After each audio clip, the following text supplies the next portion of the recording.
Hey everybody, Shane Presley with Rock Paper Podcast. Hey, I've got some very exciting news to share with you. If you haven't seen the announcement on the Facebook and Instagram pages, I am proud to announce the 5th annual Rock Paper Podcast birthday show happening June 22nd at Broadway Oyster Bar, featuring Amanda Fish Band, Tony Campanella, and Odds Lane.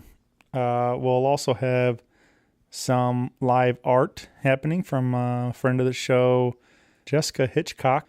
That's going to be a whole lot of fun. So join us Saturday, June 22nd.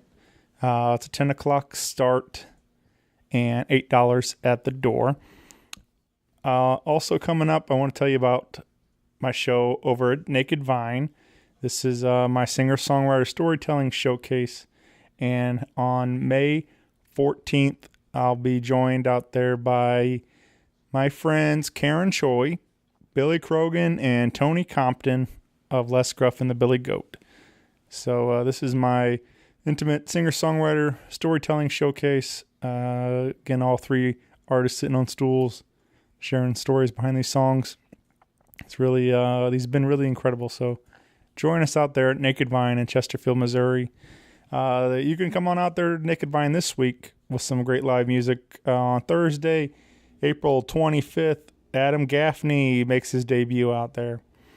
On Friday, April 26th, Bottoms Up Blues Gang. And on Saturday, April 27th, Big Mike Aguirre. All this information and more can be found at nakedvine.net. Be sure to follow along on Facebook, Twitter, and Instagram. And again, check them all out there at Naked Vine. They're doing some really great stuff with some live local music, plenty of wine, whiskey, tequila, and beer. It's a great little hangout out there. So check it out, Chesterfield, Missouri. I also want to tell you about my friends at Joseph Meyer Club.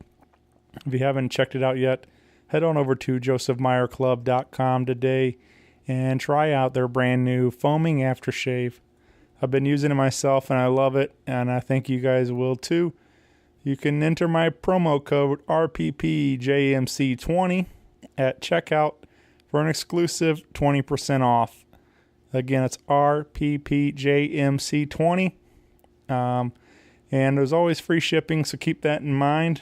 And be sure to tell them Shane sent you. Again, head over to josephmeyerclub.com. Follow along on Facebook for more details. All right, everybody. Thanks for listening. Hope you enjoy the show. Have a great day. A podcast is kind of like it's like a radio show that's not on the radio. It's on the internet. Does that make sense? Uh-huh. Yeah. That's also like my mom. It makes it sound more confusing, doesn't it? It sounds like this. Hello, everybody. This is Pierce Crask, and you're listening to Rock Paper Podcast. Rock Paper Podcast. Rock Paper Podcast. Rock Paper Podcast, y'all. Hey, everybody. Shane Presley here, Rock Paper Podcast, coming to you from St. Louis, Missouri. Hanging out today with Pierce Crask. Welcome to the show, my friend. Oh, thank you for having me. This is cool. I'm glad to be here. We're hanging out at your home, and this is our first time really getting to hang out. I think we spoke earlier about. I think we bumped into each other one night at Oyster Bar. Yeah, you play over there frequently, and yeah, I'm over there a couple times a month. Yeah, and I've been working the door now there for February is 3 years. Oh wow. Okay. Yeah, so. But anyway, this is our first time really get to sit down and talk a little bit and get to know each other. And you have a brand new EP on the way out, coming soon. So we wanted to talk about that. And it just seemed like this is a real good time to sit and chat and get to know each other. So I guess let's start at the beginning, though. I kind of wanted to know a little bit more about you and some backstory. I guess you grew up here in St. Louis? Yeah, well, I grew up in St.Charles. Yeah. And I have family. I mean, basically the rest of the family was here in St. Louis, you know. Yeah. Whatever, like we were I guess my mom and dad were the people that packed up and headed west. Sure. Right after they got married, for whatever. For better or for worse. And, so I grew up out there. And, it was just kind of like any other kid. Did they? Was music always around? Did they play? My dad was a classical musician. Okay. Not professionally, but he sang in a choir, like an ecumenical choir for like 25 or 30 years. The St.Charles Choral Society is what they were called.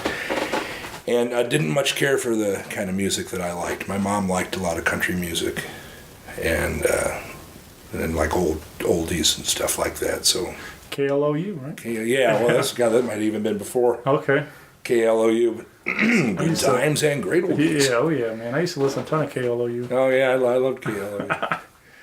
And so he didn't really consider anything that I liked like real music, and he was very very talented. He could look at, like, I can't read music to save my life, but he could look at a piece of music and tell you if he liked it or not, kind of thing, just by looking at the paper. And just let your audience know I'm actually doing visuals here on the radio. Yeah. But he had a great ear, and he was a singer and played the piano, and so he'd drag me to these concerts, these these kind of the Handel's Messiah and the Mozart's Requiem and all that stuff. It was tear-inducing at the time. I'd probably appreciate it now, but sure. But, Yeah. But I liked, it was actually my grandpa, his dad, that turned me on to like Chuck Berry and Willie Nelson and people like that. Okay. Yeah, I'm kind of with you on that. I never got into the classical music much. Like, obviously, there's a couple pieces that I enjoy, but like my grandmother listened to a ton of it all the time at the house, and never was for me. It just put me to sleep. Especially when you're young, right? Sure. Like I said, I'd certainly need to dig into it, and educate myself. Right. I mean, I'm amazed by especially what they were doing when they were doing it and stuff, and that stuff still like holds up today. All those recordings and everything else, and so I appreciate it all. It's just always been much more into rock and roll and blues and everything else. So I'm the same way. Yeah. Well, you play a lot of your stuff is pretty bluesy, and there's some, especially getting into some of that slide guitar work and stuff you were doing, and that people are going to hear. And but I'm guessing so all that Chuck Berry and Willie Nelson kind of lead you into the blues, or did you? Well, the Chuck Berry stuff did a little bit, and then as I got a little older, I became a big fan of the Allman Brothers. Yeah, man. And Duane Allman, and then I didn't obviously never got to see him with Duane, but Warren Haynes, I really always loved his playing and the slide playing, and he was like the guy that really turned me on to the slide guitar. Yeah, obviously I never saw Duane either, but I got to see Greg a couple times. Oh, and I can recall one night I saw him at River City Casino. Oh wow! And he played. And so he's sitting there at the Hammond, and he's playing, and then something's going wrong with the Hammond, and so he gets up and he grabs his electric guitar and he plays I don't know the next song, whatever the next song was, he played on guitar then instead. So while he's over there playing guitar, these 2 or 3 guys come out and grab the Hammond and wheel it off stage, and then bring another one out. And wow! He traveled with a backup Hammond. Yeah, and I'm like, holy man, cow. I was like, I guess when you're Greg Allman, you can do that. Backup B3, right. Nobody else has a spare B3. Right. But yeah, I was like, and I couldn't imagine like how heavy that thing is too, to lug around. But they made it pretty seamless. So he's some pros. Right. Yeah. Wasn't the first. Yeah. First time they had that mishap. So it was pretty impressive to see. But the other time I saw him too was at not Blueberry, at the pageant. Oh, I think I saw that. I was at that show probably about 8-9 years ago, maybe. Yeah, and then Devin Allman's Honey Tribe opened up the show, which was really cool, getting to see Devin perform with his dad. So. And I can't remember the name of the guy, the guitar player he had with him at that show, but that guy was good too. Greg's band? Yeah. Yeah, I'm I sure. can't remember the name, but he had an incredible tone and feel, and he was really good. But yeah, that that was a big one for sure when losing him, because yeah. it was there was so much of that Allman Brothers, a big part of my childhood too. Like growing up, Dad played a ton of those Allman Brothers and ZZ Top and Skinner and a lot of that Southern rock stuff, and so yeah, we're very celebrated around my house. But yeah, man, that Dwayne's slide work is some of the best for sure. Oh yeah, so it's a good person to learn from. Well, yeah, I understand. Right. To be inspired by it, Yeah, at least, sure. Right. Just to start trying to mimic some of the licks that he was doing on there and yeah, stuff. and golly, and he was just so young when he died too. Yeah. 24, right? When he died, or Yeah, 23 or 4, something like that. Yeah. Yeah. Yep. So when you kind of get into wanting to write your own stuff, when's that kind of? Well, I kind of took lessons as a kid and didn't, I kind of have a theory because it was back to my dad's like, well, you got to take lessons, blah, blah, blah, blah, blah, blah, blah, okay. And I took the lessons and for quite a while, and it just turned into work. And so then I put it down for a while, and I guess I really started to want to write my own stuff. Probably not. I was kind of later in life. Mm-hmm. I started playing gigs when I was in my mid-20s, and I used to drink quite heavily. And I was just kind of going from gig to gig and, getting drunker by the day, and didn't really even think of it. And then I sobered up and kind of was like, oh, I should start writing my own stuff. I was kind of like sometimes make stuff up on the, from the stage or whatever, yeah. or make up little funny songs or some really dirty songs and some vile stuff that would put embarrass Jack Black or Jimmy right. Allen or something. Just, so I was actually, it's funny, story is I started really writing songs when I was locked up. I was in jail for a while. Okay. Just work release, but I was in jail and I had a lot of time on my hands, and the guys in my band wanted to start, writing more original music, and we needed to make a record, and so that was 2003. And I started writing tunes. Yeah. And I always wanted to, but I could never really stop long enough and hear myself think, It was always just kind of a cycle of wake up in the afternoon, go play your gig, get hammered, come home, pass out, wake up, blah, blah, blah, blah, blah, blah, blah. And once I sobered up and had a little time to reflect, yeah, and the songs started coming to me. Yeah, man. Yeah, I guess it would seem like you would probably have plenty of time to write when you're locked up there. Yeah. I was in the St.Charles work release, and they let me out to play my gigs. Yeah. And I was waiting tables at the time too, at a place in Webster Groves. But the rest of the time, you're locked up, Mm-hmm. And that time it was and I don't know now from this day and age, they let you bring your phone in or not. Yeah, I don't know. This was 2003, so nobody, Sure. Nobody had iPhones or anything like that, so. Yeah. But yeah, when you're just alone with your thoughts, you got a lot of time to sit there and start writing that stuff down and put the pen to paper.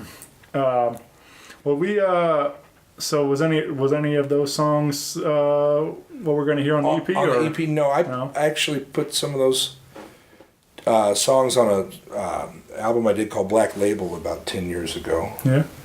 Which I'll make sure you get a copy of that. All right. And that's about it. Yeah. They're all on, and they're on the band's first album. Mm-hmm. And yeah. So all these are written pretty. You said some of them have been around a little while now, but. Oh yeah, the songs on the EP. Yeah, some of them have been around as long as the Take You Down. I wrote that the night that of the Ferguson riots. Oh, okay. That Sunday night, I guess. Right. That the first Ferguson riot, which I think was the Sunday after it happened. Mm-hmm. It happened on a Saturday afternoon, and so that's going on 4.5 years ago now, right? That was 2014, wasn't it? I'm terrible at time. Okay, yeah. I tell stories like they were the other day, and then they were 10 years ago and stuff like so. I do the same thing. Right. I'm my frame of reference is way off with time. I don't know. I just keep living life. There's a girl that I actually worked with at CJ Muggs that came into my gig a couple years ago now, and I'm like, "Hey, how's your baby?" She's like, "I don't have a baby." It's like, "You had a baby. Like, how's your baby?" She's like, "I've got a 12-year-old." Right. Yeah, that's what I meant. Yeah, that baby. Yeah, it's right. But yeah, so you wrote this. So let's go ahead and drop that one in. There, you anything else you need to add around that?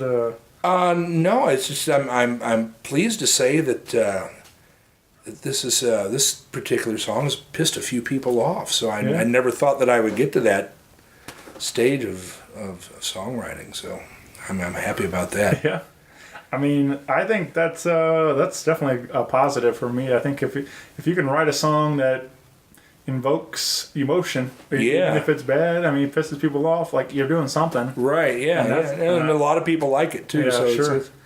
But I think that's the key to, especially, I feel like, you talking about some of the legends, some of the greats that have been doing it, like most of them, like Dylan or whatever, but there was a lot of politically charged things that he wrote about, and he said things that not everybody could always go around saying and stuff, so it's so it's good to, I think, as a songwriter, get some of those things out there, even if it makes somebody mad. Like, I'm glad that it can move people, and some people just absolutely adore it. So just absolutely love it. So 1, 2, 1, 2, 3, 4.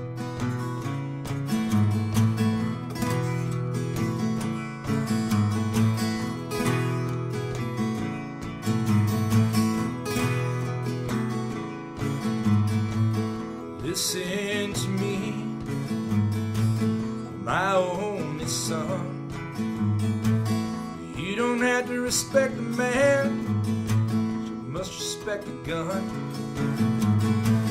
The bullet don't know the difference between right and wrong. Listen to me, my boy, you won't last very long. That gun will take you down. That gun will take you down. That gun will take you down.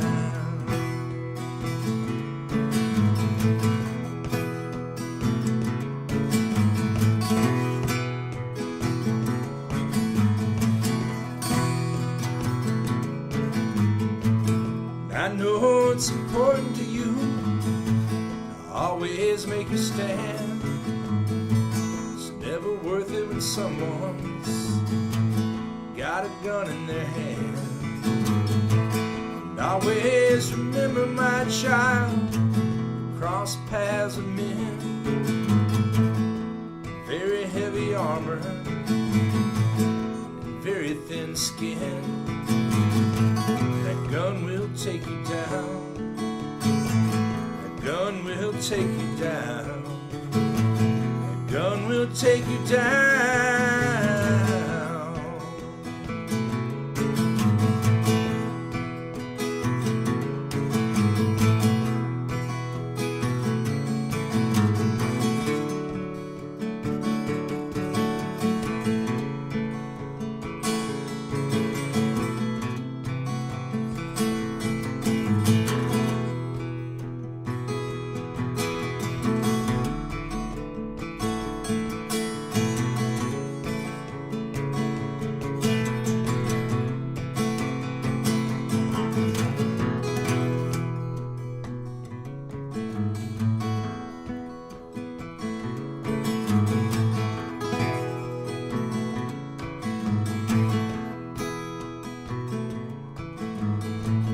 Listen to me, my boy, 'cause I can't always be there.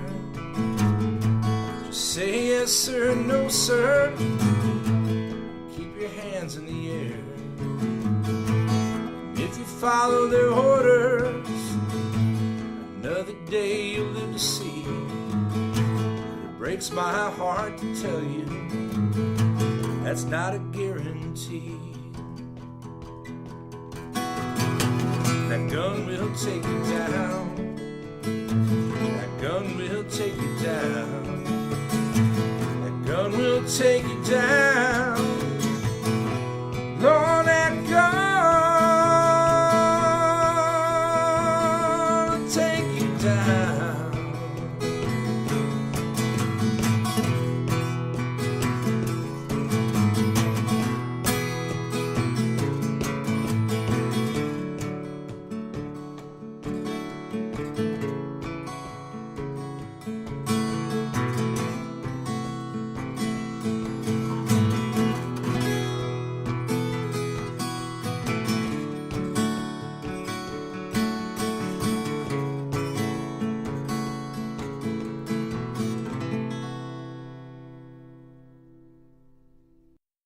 Well, that's this is all you said. You recorded all this with R. Scott Bryant. Correct. Yeah, at Sawhorse Studios. Yeah, and right here in St. Louis. So that's cool. What was that like working with him? Well, we were supposed to do it with a guy named David Eisenhower, who was Scott and David met through Sheryl Crow in the early 90s. David ran sound for Sheryl Crow, and Scott was in her band. I believe they met through her. Or they might have known each other before, but I don't know. Anyway, David came to a benefit performance that I played at the Shaved Duck a few years ago, and wanted to make an EP. And he actually was on tour, I think, with James Taylor at the time. He was the front of the house guy for James Taylor. Wow. And Paul Simon and Bon Jovi at one point. So anybody good? Or? And, yeah. And Julio Iglesias. Right. Julio Iglesias, I think, was his last gig. So he'd come off the road with Julio Iglesias, working with Julio Iglesias, and I emailed him, and I'm like, hey, you want to do this EP? And he's like, oh yeah, we'll get on it. And then he passed away. Oh wow. Yeah. And so Scott and I decided that we would just do it anyway, and we got to recording these tracks, just me and my guitar, and thought, man, this sounds pretty good. Let's go with it, Sure. So it was kind of David who got the whole thing motivated to do it.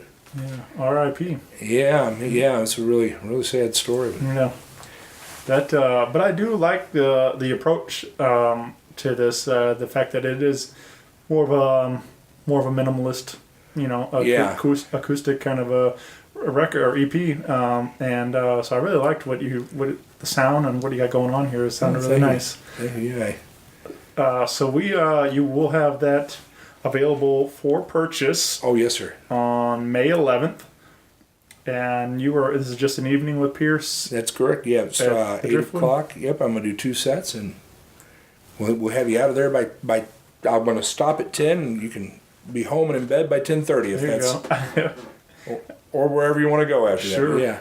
And this is, like I said, at the Driftwood Music over in St. Charles. St. Charles on 2nd Street, yep. Yeah. $10 at the door, and you can bring your own food and booze. So. Yeah.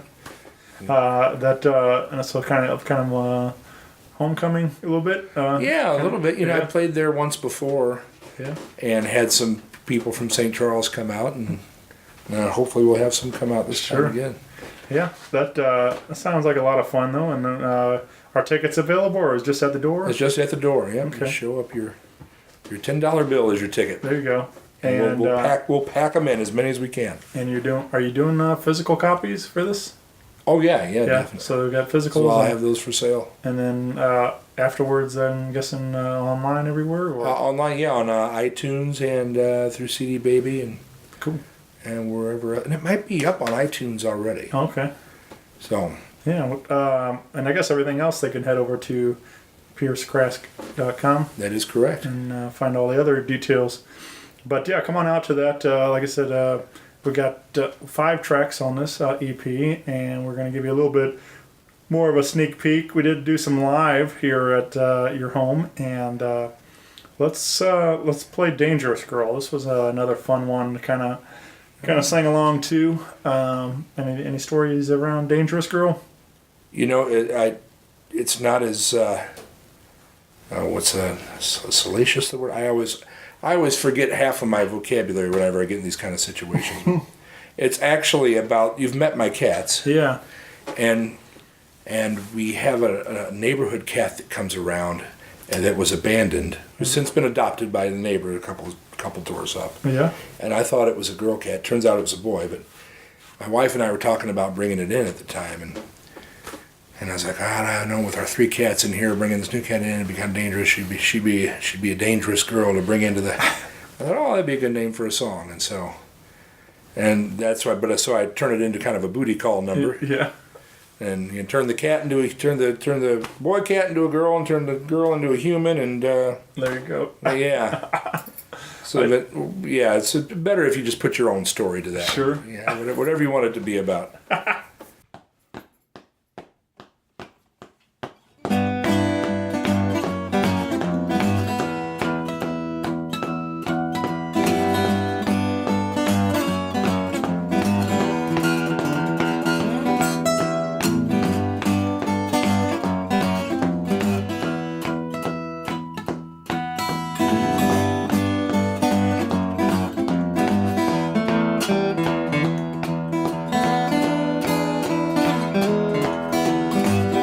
Out my window walking down the street, I can tell what's on her mind by the way she's moving her feet. She's a dangerous girl.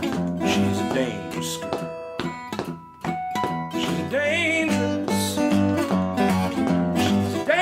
girl.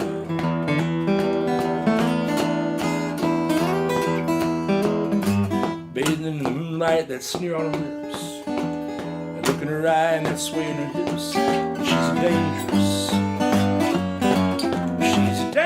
girl.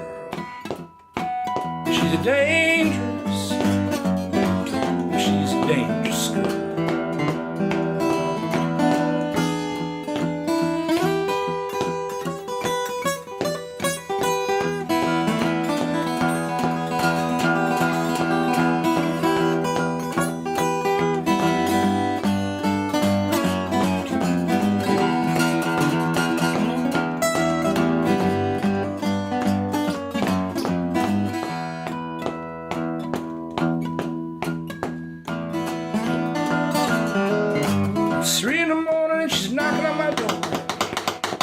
Barking up a tree, she wouldn't piss on the floor. I'm gonna lay right here in the dark and hide. I had to kick that door down if she wants inside. And she's a dangerous girl. She's a dangerous girl.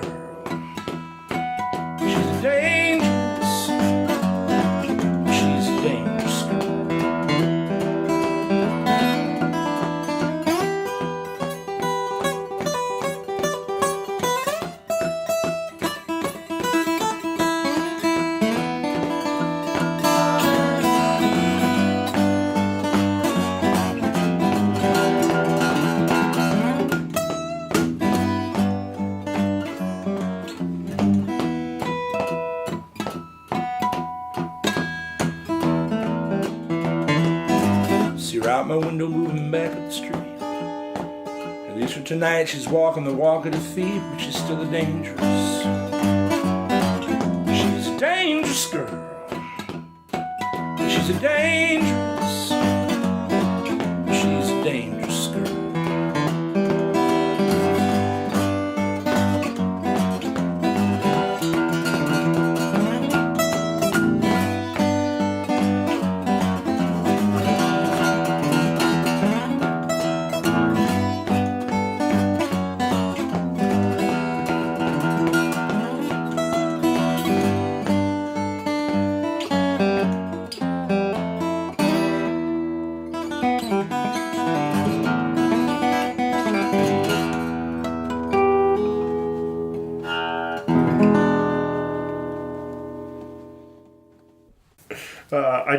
I do really like how when you're playing, you say she's knocking on the door and you do the knock on the guitar and stuff like that. Just like it's just fun to that kind of stuff. Those little things they add to it. And yeah, definitely those. And every once in a while, I'll once again, I know your listeners can't see, but I'll do a little, little knock on the back of my elbow or something like that. Right. That I was kind of thinking before you said that there was that line something about pissing or something. Oh, barking up a tree, she wouldn't piss on the floor. Yeah. So that's where that kind of made me think it was more of your cat or something. Yeah, it kind of led to that. Threw an animal metaphor in there to kind of right further confuse people. Right. Yeah, it would be pretty funny though if she, this woman in the story was barking up a tree though too. Yeah. And I'm sure that's happened to. Right. That's happened to people. It might have happened to me in a past life, a long, long, long time ago. But not recently. Yeah, it's another fun one though, man. Like I said, I really dig what you're doing. Thank you. It's a fun style. But you were saying you do solo mostly up here out solo lately, but you do occasionally do a band gigs. Yeah, my band's called Falling Martins, and we just had our 18th anniversary show out at the Naked Vine. Yeah, man. And we recorded that for a live record. Okay. And wow, a lot of the songs. We did a live record about 11 or 12 years ago that sold pretty well, live at the old Rock House. And so we wanted to do another one, and so most of the songs that are going to be on this new one are going to be songs we haven't recorded live before, and we have a couple that will just be brand new. We've got one called Chippewa Camaro, which is also pretty funny. Yeah.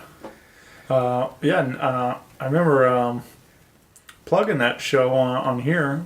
Brian's been sponsoring my show for a while, but I didn't put it all together that you're also in Falling Martins. So now I know. Yeah. Put it all together. I have to do a Falling Martins podcast. There you go. And the bass player in our band, Rich, has got a project that he did a few years ago called Memorexica, and he put an album out, and they played the heck out of it on KDHX when it first came out. And it's got some really cool songs on it. Rich has kind of got this Lou Reed kind of vibe to his voice, this kind of talk singing kind of thing. Okay. It's really cool. Yeah. Say, hey girl, take a walk on the mouse. Yeah, that whole thing. All right. That you can be found also, like I said, mentioned in some of your solo stuff. You can be found every Tuesday at the Shaved Duck, right? Yep. And 6:30 to 9:30. That's more of a dinner kind of gig. Yeah, I haven't been over there, but the food's great. I hear really good stuff. I know Eric Lysa plays over there, and he talks about it a lot too, and how quite a bit of my friends have been frequenting over there, so they've been. I always like that kind of stuff to see that local businesses are supporting a lot of my friends and local music too. So yeah, and Allie, the owner, is a great musician too. On top of it, yeah. We just I just went up to Iowa with him actually to play at a place that I play at every once in a while up in Fairfield, Iowa. And this place is cool. It's called Cafe Paradiso. On Wednesday nights they do like an open mic night, but at the end of the night they do a 45-minute feature slot. And I emailed them a few years ago asking if I could play the feature slot.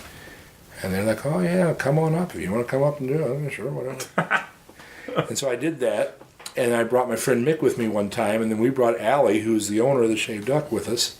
And both of them wound up getting feature slots, so we do that every once in a while. So yeah, so just last Wednesday, Allie and my friend Mick and I went up, and Allie did the feature, and it was cool. Yeah, very nice. Yeah, it was cool. Yeah, did a bunch of his own tunes, and then brought us back up. And we actually brought a guy named Matthew Van Doren, I'm sorry, I don't know if you know him. I don't believe so. He's a guitar player around town. He was out in L.A. for a while, but anyway, we all went up there and had a good time. Did some Tom Waits songs at the end, and there you go. Yeah.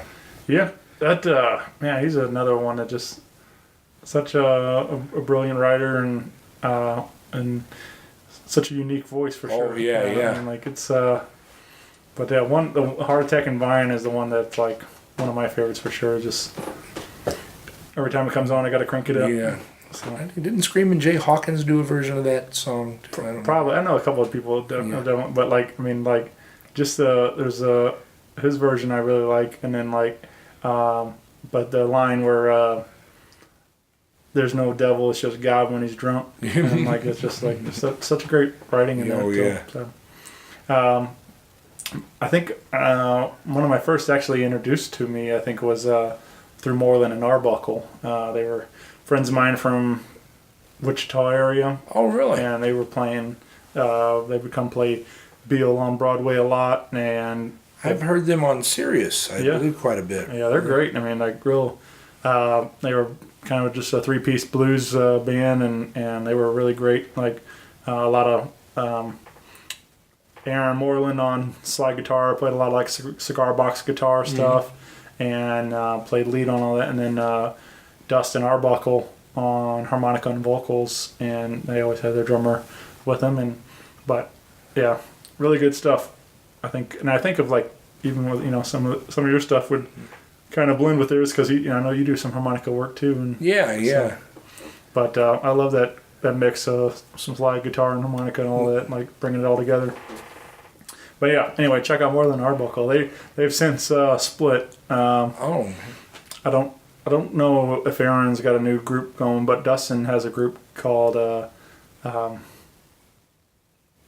Dustin Arbuckle and the Damnations. Oh, okay. And he's been making some noise with that band right now. Like they've been picking up some steam. So Very cool. yeah, so check that out too. So you're every week Tuesday at Shaved Duck, every Thursday at Sasha's on Demon. Yep, on Demon. Yep, and they're in Clayton. Yeah. And that's from 9 to midnight. So a little more to the late night run there. Yeah. But yeah, you can come, like I said, you can find all this information, piercecrask.com or Facebook, and new to Instagram, right? You said? Oh, yeah, just got on it at the beginning of the year, so. I think, like I said, I think it's fun on there. Like, there's still a bunch of junk sometimes, but I don't think there's as much junk as Facebook and stuff, so it seems to be. Yeah, and definitely not seems to be a little more effective. Yeah, definitely, yeah. You said you had recently had a famous. Joan Osborne liked one of my quote. One of our videos we were doing. The band was playing when we were at the Naked Vine. Highway 61 revisited the Bob Dylan tune, and so I posted a little minute-long clip of that on Instagram, and I guess I did a hashtag Bob Dylan or Bob Dylan covers. Yeah. And it turns out, I guess, that she a couple years ago did a Bob Dylan covers record, and I think she's still touring on it. Okay. And so I guess it just popped up in her thing, and yeah. So that was cool. Yeah, for sure. Yeah, that stuff's. One time on Twitter, I listened to a show on Sirius XM on 90s on 9, but Mark McGrath said tweet at him, let him know what you think of the show. So I did, and of Sugar Ray fame. Oh yeah, And I tweeted out, and he responded, and he's like, hey, thanks, brother, and stuff, whatever. And it was like, I don't know, it was just a very simple interaction, but it was still kind of cool to know that Mark McGrath wrote back to me or whatever. So yeah, that's very cool. Right. So that's the fun about the internet. There's definitely a lot of other stuff, but it's just fun to when you have that kind of even a simple thumbs up from somebody like that. Like I still get freak out a little bit when I get stuff like when Steve Ewing likes my stuff or whatever. Just because it's crazy that we're friends now, and I've been a fan of his for a long time, and stuff like that. Like, it's still cool to me. You're always kind of shocked when you realize that these are people. Yeah, holy cow, sure. Yeah. Yep. Oh wow, he eats and goes to the bathroom. I'm always kind of fascinated. Wow, who knew? Yeah. Whenever I meet a celebrity or someone that I admire. Yeah, I try to keep it cool, but inside sometimes I'm kind of freaking out a little bit. Yeah. But I've been fortunate enough to record with a lot of pretty big people like that, and that's my move, trying to play cool as long as I can, and like try not to fanboy out too much. Right. Yeah, I try to do the same thing. Yeah. Right. You ever get to meet any of those heroes of yours? Well, I'm a big fan of Chris Smither. I don't know if you've ever heard of Chris Smither. I don't believe so. But he's a folk blues singer-songwriter. He's been around since the early 60s. and he's written a couple songs that Bonnie Raitt's made famous. Oh, nice. And he's from New Orleans originally, but works out of Boston now, lives in the Boston area. And I think he has for a long time. But he celebrated his 50th anniversary of songwriting, and he did that just the exact same time that my wife and I kind of got engaged. So as part of his anniversary thing, on the internet he was offering like this different levels of merch, right? Like you could get a bunch of artists did like a retrospective CD. He did a retrospective CD, a book of lyrics, and so on and so on. And you could go on up, right? You know, you could buy the one CD, or you could buy the two CDs, or the two CDs in the book, or the two CDs in the book and the DVD. Yeah. And the deluxe package was the two CDs, the book, the DVD, and an hour-long lesson where he came to your house. And so he did that, you know, like, and obviously it has to be, a place convenient in his touring schedule and whatnot, but he was playing at the Focal Point, and my wife booked the lesson, and he came to my house, gave me a guitar lesson. Yeah. And so that was cool. That's super cool. And yeah, once again, it's like, can I use your bathroom? Wow. Chris Smither uses the bathroom too. But yeah, he's great. Check him out. It's much like the same kind of vein. That's where I picked up the foot stomping thing. He does a whole thing with I'm sure he picked it up from some old blues guy. Yeah. But he brings a piece of plywood to his gigs, and he's got the shoes and does the whole thing. And he's really good. Yeah. Patrick Sweeney, another favorite of mine. He's kind of in blues rock stuff, but I've seen him do solo acoustic stuff too, and he usually plays like with a stomp box kind of thing. Puts a mic under there, and he plays with he keeps his time like with that. But it's also like almost like having a drummer with him, Yeah, and it's really cool. Right. And I've got one of those stomp box things that I use sometimes, like especially when I'm in a louder room or whatnot. But it's cool, like if you can kind of dial those in and get a almost like a kick drum thump out of it. Yep. Boom. And it's really cool too, because like when you're playing solo, you can like if I'm just doing this in the middle of a song, but if you got that, right,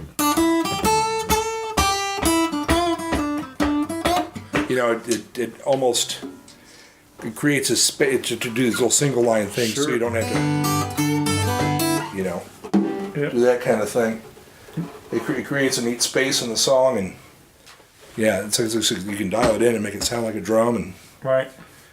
Yeah, I think that stuff's cool. And there's another guy I follow, Lincoln Durham, and he actually plays he's got two kick drums that he uses. Oh yeah. And he's got like a tambourine or some shakers, different stuff on there, and so he's plays that with his feet and does like a guitar or banjo or violin, and wears like a harmonica around his head and does the whole full one-man band type of thing, and and that stuff blows my mind. I'm like, dude, I can't even play one of those things, and you're playing like six at the same time. It's like, and singing, and it's like, but he's another fun one to watch. And on one of his guitars, he wrote, does not play well with others. So it makes me laugh just because.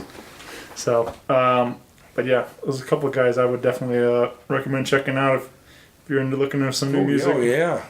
But let's drop in another live one we did down here at your home, and this is called Brand New Cairo Blues Part 2.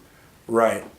And this finishes out the EP, and one of probably my favorite, because I just love that slide sound. So and this one you use your what is that, a steel guitar or? Yeah, it's this one's it's a replica of a National I think Style 1. Once again for your listening audience, I picked this up to present it to the microphone as if people can see it. But it's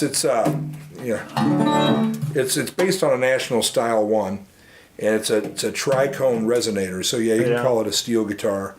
I think if you were going to be super technical, you'd call it a resonator guitar, so as not to confuse it with like a lap steel or a pedal steel or whatever. And, some people call it a dobro. When I think of a dobro, I think of a wooden guitar with the big one circular. Sure. The single cone, but... Yeah, that's what I mean, because I've seen there's other various forms of resonators too, and so that's what I was kind of thinking about too, but I didn't realize that. And I believe Dobro made these as well. Yeah, I don't. Guitars. And that's why I like doing this, because like I don't know nothing about guitars, so I like learning from people that do know stuff about them. So have you had Brian Curran on your show? Do you know Brian? I know Brian, but I haven't had him on the show yet. Well, yeah, you want talk about a historian of and a monster player too. Yep, player and super nice guy. There's a whole list of guys like him that I've been waiting to get on the show and stuff, but yeah, he's another one for sure. Yeah, that's the tricone resonator, and I have a single cone too, and it just for some reason, and that one's actually a National. This one's like a Japanese knockoff or something. It's a Johnson actually, so I call it my Big Steel Johnson. But for some reason, I don't know if it's just this complements my playing style better. Uh-huh. Like the single cone, it's a little more of a blaring kind of sound. I don't know if it's just these three cones, they kind of work in harmony, or not harmony, but you know what I mean. Sure. It's a little sweeter, mellower tone than the single cone. The single cone actually like makes people irate, and not in a good way. Yeah. It's like blam blam blam. Yeah, I don't know what it is. It's about it, but actually I'm using the single cone on one of the tracks on the EP, so okay. I'll bring it out to the. Well, and then again, people can't see, but we are surrounded by a ton of other guitars and cases and stuff So I'm guessing you're quite the collector. Yeah, I consider myself a player collector. Yeah. So they're all the guitars here are player grade instruments. So I take them all out. Sure. I've got one that I just wrote a song about, but I should have brought it out to play. But anyway, I found it on Guitar Center's website, and it just said vintage Martin, whatever, and the price was really good. And so I just bought it, and it was the kind of guitar I wanted. It said Martin 121. And I took it to John Higgins, who's a guy in town, and luthier in town, another great musician too. And he fixed it up for me, and I've been playing it out at the gigs. And my wife and I went out to Nazareth, Pennsylvania, back in September on our vacation. And so this guitar doesn't have a serial number. And I knew that some Martins didn't. I didn't know much about it at the time, but I knew some Martins didn't have a serial number. I thought, okay. So I grabbed my phone and did a little video tour of the guitar, took the strings off, went inside it. I thought, well, when we're at the Martin factory, I'll show this to somebody there, and maybe they can tell me what year it is.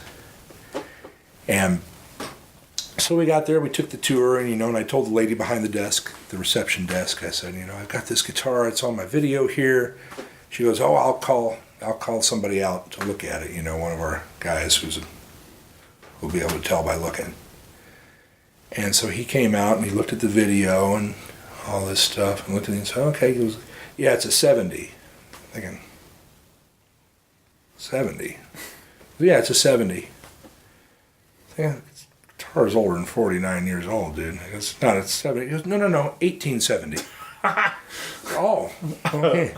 So I still take it out to the gigs. I play with it, but yeah, that's the oldest one I got, and it sounds awesome. I should have pulled it out and played it, but I did want to play the guitars that are on the EP. Sure. When I played the live stuff. So yeah, that's funny though. Yeah, and he just was not the least bit. Yeah, it's a 70. Oh, all right.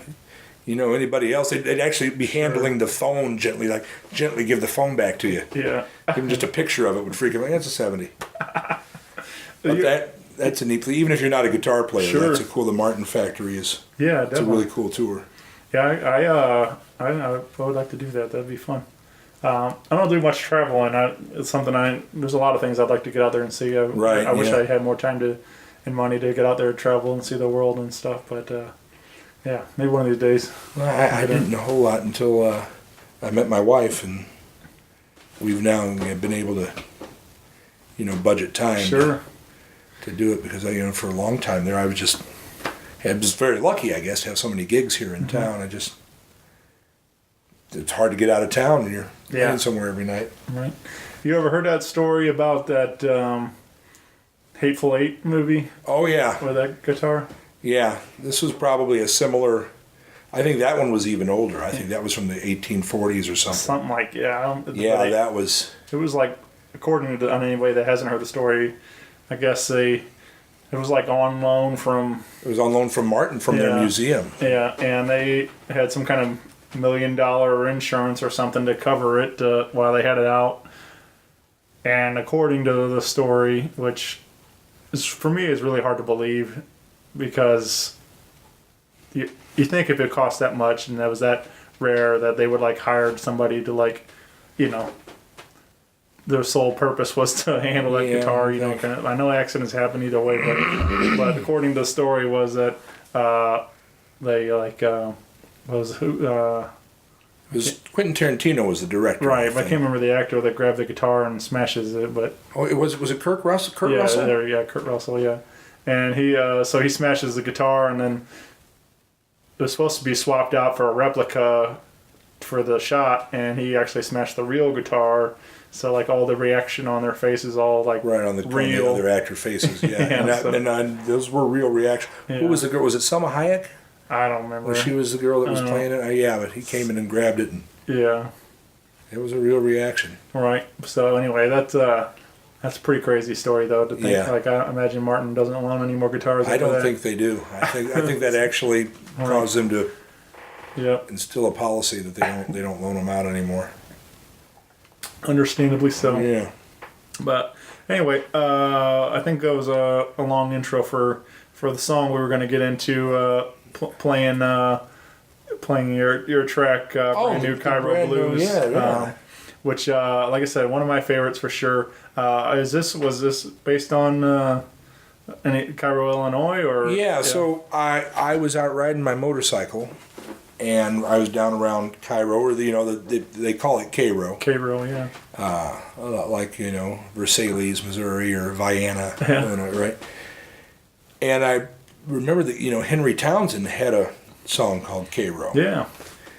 And I couldn't remember it, so I'm like, well, I'll make up my own Cairo. I'll just do that, and that'll be fun, and then everything will be fine. And so I kind of started making it up on my motorcycle, and I got home and I finished it up, and I thought, well, that's a nice little blues tune. I'll call it the brand new Cairo Blues. Oh, I better Google that first. And about 300 people beat me to brand new Cairo Blues. That's no problem. I'm a creative person. Cairo Blues Part 2. I made the mistake of Googling that. Yeah. Only about 150 people beat me to that. So I said, brand new Cairo Blues Part 2, and we're not going to Google anything. There it is. So, all right. Yeah.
Cairo town. Going down to Cairo town. I ain't back by the morning. Then I won't be coming back around.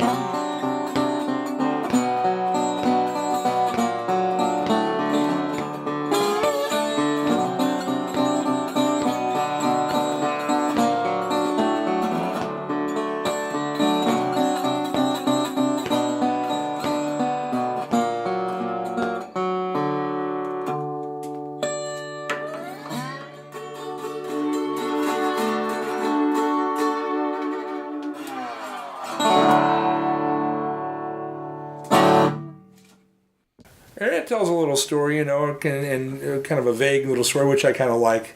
And I was going to make it about a different town and all that, but I just kind of like the way it all sounded, and it gets a great reaction from people, and people really like it. And I think, you know, I'm a big fan of anything that might make somebody go, and I don't intentionally do it, and I don't think I have a lot of instances where I've intentionally done it, but Cairo Blue, you mean like Henry Townsend? You know, and then that might make somebody else go, who's Henry Townsend? Sure. You know, this is the way people love to rip on Clapton or the Stones or whatever, or, you know, but Crossroads, Eric Clapton song, it's a Robert Johnson song. Well, you know, now we've brought up Robert Johnson when maybe we wouldn't have before or something like, you know. So yeah, it's a little, you know, tribute to Henry Townsend. I don't know if you ever got to see him perform or not. But no, but I know Alonzo's become a good friend of mine. Oh, so, yeah. He's been on the show, and we shared some stories about his dad. So it was very cool to kind of get him firsthand from him. And but I never met him or saw him play. I saw him at his 96th birthday party, which I think was his last one, at BB's. And yeah, it was him, Robert Jr. Lockwood, and you know, all the St. Louis Blues luminaries, St. Louis blues musician luminaries. They weren't hockey players there. Right. Yeah, there's a long history of great St. Louis Blues around here, and that's what's funny. My buddy was like, asked me one night, and he goes, "Hey, is there any good blues around?" Like, I'm like, we named a whole hockey team after it, you know, like, because like it's such a rich history of St. Louis here. So yeah. But the same thing, like you're saying, like, you know, educating through that song. I mean, I've been trying to do that myself. You know, everybody, you know, and granted they're good at what they do. But like groups like Led Zeppelin and stuff, like, you know, I'm like, yeah, well, if you like that, you should check out the originals. That, right. You know, yeah, like, like Willie Dixon. And, yeah. So like Muddy Waters and. Yep. And that's the thing. Like, there's all that stuff you can kind of learn it all in reverse. You know, you can kind of like, well, these guys were influenced by them. You can go back and listen to that stuff. So yeah, and it's all tied together. Yeah. You know, it's all floating around but out there. I love, like you're saying, just kind of getting that conversation going. Yeah. So that's very cool. But that one, I was thinking, even kind of going along with what you're saying too, is like, I was wondering, do you ever like kind of mash them together or anything? You ever like, when you're playing out live, do you ever do lead into another song? Oh yeah, I'll do that on occasion. Yeah. Because of course, when you're saying stuff like when you're talking about going down, like I think of Freddie King. Going down, down. Yeah. So I just that's where my mind goes. You know, it's like I just think it'd be kind of fun to mash them together a little bit. You know, having a little play on that. Yeah, that's where, you know, like I said, that's all that goes through my mind is different songs and stuff. So yeah, I sometimes will do that. We'll throw a little, you know, other songs in there, songs that are, you know, influenced. I saw a clip on YouTube of Richie Sambora from Bon Jovi, because you know, I remember when. Wanted Dead or Alive came out. Right. You know, that's friggin' Midnight Rider, you know. Right. I'm a cowboy on a steel horse I ride, and it's the same key and everything, like, you know, and it's like, you know, it's like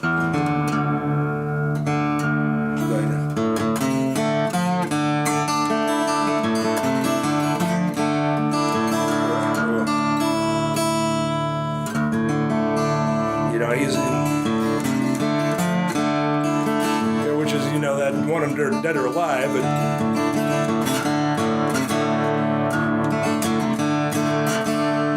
anyway, I saw him do that. Yeah. Something like that. He like was intertwining the two just to, which was cool to say, hey, I'm well aware that Sure. that we were heavily influenced by the Allman Brothers when we Yeah. wrote this song about a guy riding through the night Yeah. on Sure.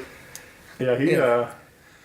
There's a lot of them. I mean, obviously there's only so many chords and so many chords and yeah. so many progressions, Right. and it's been going on since the dawn of time, and I have a theory too that that recorded music has only been around for 115 years or something like that, and who knows what was happening before people could commit things to record, and then money started to get involved. Sure.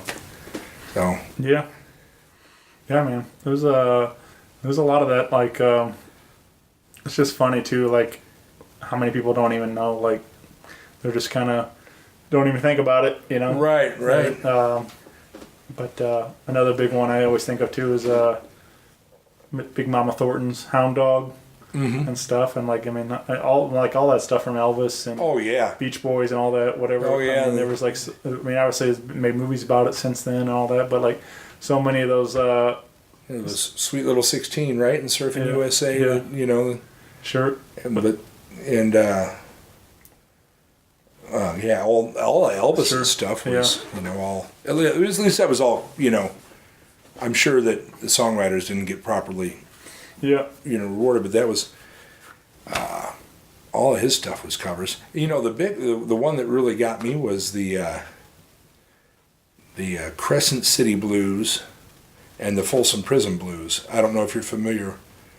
I don't think With I know that- Crescent City. Yeah, Johnny Cash evidently heard a song called Crescent City Blues on this album that was like it was almost like a mini kind of, almost like a radio show kind of record, and you have to pull it up on YouTube. Yeah. It's on YouTube, and the song, it's like, I hear that train a coming, rolls Sure. out in. I ain't kissed my baby since I don't know when. Yeah.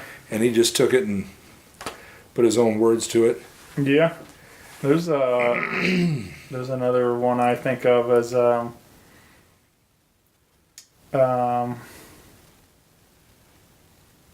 don't have any connection down here in the basement. Are you looking for Crescent City Blues? Or? I was gonna pull up this guy Jake Holmes has a song called Dazed and Confused, and it was a very similar story. Oh, okay. That apparently he opened for the Yardbirds, and Jimmy Page heard the song, Oh, wow. and all of a sudden, like the next thing Jake knew, his song was cut on some record. He's like in the military or something and things, and Working his ass off, probably. and he's like, but yeah, he it was already hit before he even knew about that. Somebody Led Zeppelin had cut it and stuff, but I thought that was kind of a crazy story. That, Yeah.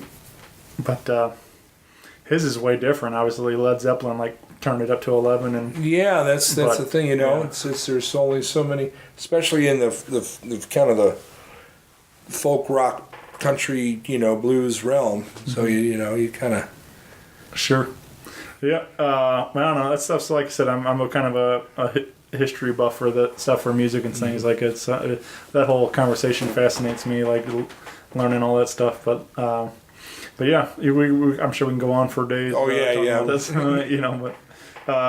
but again, we do want you to come on out on May 11th. Come see Pierce live at Driftwood in St. Charles, Missouri, from 8 to 10 for this EP release party. Is there a proper name for it? Or are we just calling it Pierce Crask? Just Pierce Crask, yeah, it's just a self-titled EP. Yeah, so. nice. And this will be again available for purchase that evening, and but that's gonna be a fun night for sure. Yeah, it'll be a real good time. Driftwood's a cool spot, and if you're in the market for a cool vintage instrument, bring your pocketbook. Pete there will sell you. He'll sell you one. He'll sell you one right there during not during the show, but in between sets, after the show, before the show, Yeah. He is, yeah. So he'll be open for business. Right. And he, like you said, BYOB in food and everything. So Yeah. whatever you want to. Whatever you want to consume. I think that's cool too. To just kind of he can come and have dinner and a show and have a good time. Yeah, have a real good time. So again, find everything else Pierce on Facebook, Instagram, piercecrask.com, and man, I thank you so much for doing this. Well, thank you, Shane, for having me, man. It's been a lot of fun getting to chat. So I appreciate you taking some time out to hang, and let's do it again soon, man. Yeah, let's do it. Thank you very much, sir. All right, thanks everybody. Bye. Rock Paper Podcast. Rock Paper Podcast. Rock Paper Podcast. Well, yeah, that was it.